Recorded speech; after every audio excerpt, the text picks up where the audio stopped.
So you guys are going to be hearing chapter 3 on Little House on the Prairie. Then you're going to take out this page where it says you're going back in time as a news reporter. Decide which character you would like to interview. Write the questions and what you think they will answer. So go ahead, write Little House on the Prairie, chapter 3. Pick if you're going to interview Laura or Pa or Ma or Mary or Mr. Edwards, whoever you want to interview. Put them there and then ask the question and answer it according to what you think they would say. Okay?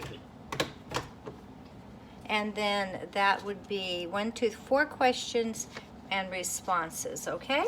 So I'm going to start the book for you again. So listen. Little House on the Prairie by Laura Ingalls Wilder, Chapter 3, Camp on the High Prairie. Pa made camp as usual.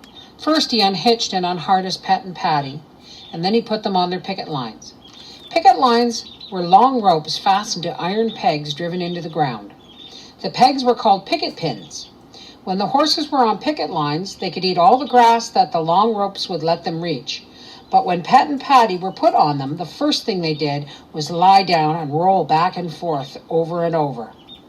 They rolled till the feeling of the harness was all gone from their backs. While Pet and Patty were rolling, Pa pulled all the grass from a large round space of ground. There was old, dead grass at the roots of the green grass, and Pa would take no chance of setting the prairie on fire. If fire once started in that dry undergrass, it would sweep that whole country bare and black.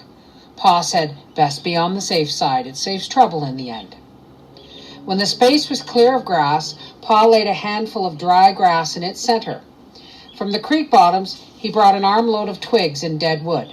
He laid small twigs and larger twigs and then wood on the handful of dry grass, and he lighted the grass.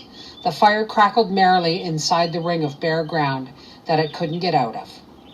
Pa brought water from the creek while Mary and Laura helped Ma get supper. Ma measured coffee beans into the coffee mill and Mary ground them. Laura filled the coffee pot with the water Pa brought, and Ma set the pot on the coals. She set the iron bake oven in the coals too. While it heated, she mixed cornmeal and salt with water and patted it into little cakes. She greased the bake oven with a pork rind, laid the cornmeal cakes in it, and put on its iron cover. Then Pa raked more coals over the cover, while Ma sliced fat salt pork. She fried the slices in the iron spider. The spider had short legs to stand on in the coals, and that's why it was called the spider. If it had no legs, it would have been only a frying pan. The coffee boiled, the cakes baked, the meat fried, and they all smelled so good that Laura grew hungrier and hungrier. Pa set the wagon seat near the fire. He and Ma sat on it. Mary and Laura sat on the wagon tongue. Each of them had a tin plate and a steel knife and steel fork with white bone handles.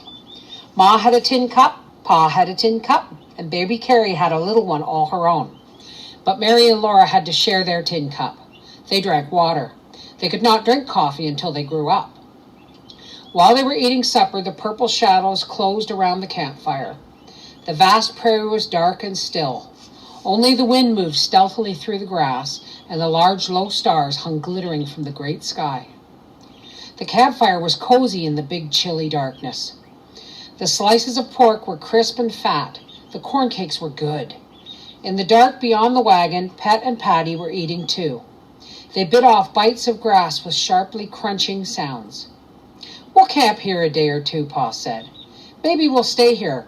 There's good land, timber in the bottoms, plenty of game, everything a man could want. What do you say, Carolyn?" "We might go farther and fare worse," Ma replied. "Anyway, I'll look around tomorrow," Pa said. "I'll take my gun and get us some good fresh meat."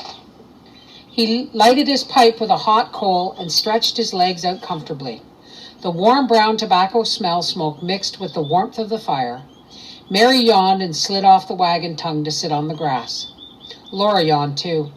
Ma quickly washed the tin plates, the tin cups, and the knives and forks. She washed the bake oven and the spider and rinsed the dishcloth. For an instant she was still, listening to the long wailing howl from the dark prairie. They all knew what it was, but that sound always ran cold up Laura's backbone and crinkled over the back of her head. Ma shook the dishcloth, and then she walked into the dark and spread the cloth on the tall grass to dry. When she came back, Pa said, "Wolves 1/2 mile away, I'd judge." "Well, where there's deer, there will be wolves. I wish—" He didn't say what he wished, but Laura knew. He wished Jack was there. When wolves howled in the big woods, Laura had always known that Jack would not let them hurt her. A lump swelled hard in her throat, and her nose smarted. She winked fast and did not cry. That wolf, or perhaps another wolf, howled again. "Bedtime for little girls," Ma said cheerfully. Mary got up and turned around so that Ma could unbutton her, but Laura jumped up and stood still. She saw something. Deep in the dark beyond the firelight, 2 green lights were shining near the ground. They were eyes. Cold ran up Laura's backbone. Her scalp crinkled. Her hair stood up. The green lights moved. One winked out, then the other one winked out, then both shone steadily, coming nearer. Very rapidly they were coming nearer. "Look, Pa! Look!" Laura said. "A wolf!" Pa did not seem to move quickly, but he did. In an instant he took his gun out of the wagon and was ready to fire at those green eyes. The eyes stopped coming. They were still in the dark, looking at him. "It can't be a wolf unless it's a mad wolf," Pa said. Ma lifted Mary into the wagon. "And it's not that," Pa said. "Listen to the horses." Pet and Patty were still biting off bits of grass. "A lynx," Ma said, "or a coyote?" Pa picked up a stick of wood and shouted and threw it. The green eyes went close to the ground as if the animal crouched to spring. Pa held the gun ready. The creature did not move. "Don't, Charles," Ma said, but Pa slowly walked towards those eyes. And slowly along the ground the eyes crawled toward him. Laura could see the animal in the edge of the dark. It was a tawny animal and brindled. Then Pa shouted and Laura screamed. The next thing she knew, she was going to hug a jumping, panting, wriggling Jack, who lapped her face and hands with his warm, wet tongue. She couldn't hold him. He leaped and wriggled from her to Ma and Pa and back to her again. "Well, I'm beat," said Pa. "So am I," said Ma. "But did you have to wake the baby?" She rocked Carrie in her arms, hushing her. Jack was perfectly well, but soon he lay down close to Laura and sighed a long sigh.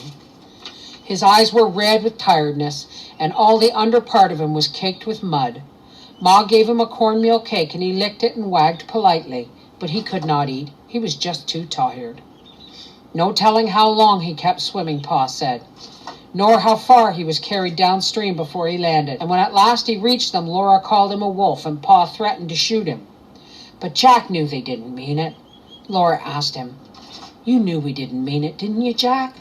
Jack wagged his stump of a tail. He knew. It was past bedtime. Pa chained Pet and Patty to the feed box at the back of the wagon and fed them their corn. Carrie slept again, and Ma helped Mary and Laura undress. She put their long nightgowns over their heads while they struck their arms into the sleeves. They buttoned up the neckbands themselves and tied the strings of their nightcaps beneath their chins. Under the wagon, Jack wearily turned around 3 times and lay down to sleep. In the wagon, Laura and Mary said their prayers and crawled into their little bed. Ma kissed them good night. On the other side of the canvas, Pat and Patty were eating their corn. When Patty whooshed into the feed box, the whoosh was right at Laura's ear. There was a little scurrying sounds in the grass, and in the trees by the creek an owl called, "Hoo-hoo, hoo-hoo." Farther away, another owl answered, "Hoo-hoo, hoo-hoo." Far away on the prairie, the wolves howled, and under the wagon, Jack growled low in his chest. In the wagon, everything was safe and snug. Thickly in front of the open wagon top hung the large, glittering stars. Pa could reach them, Laura thought. She wished he would pick the largest one from the thread on which it hung from the sky and give it to her. She was wide awake. She was not sleepy at all. But suddenly she was very much surprised. The large star winked at her. Then she was waking up the next morning.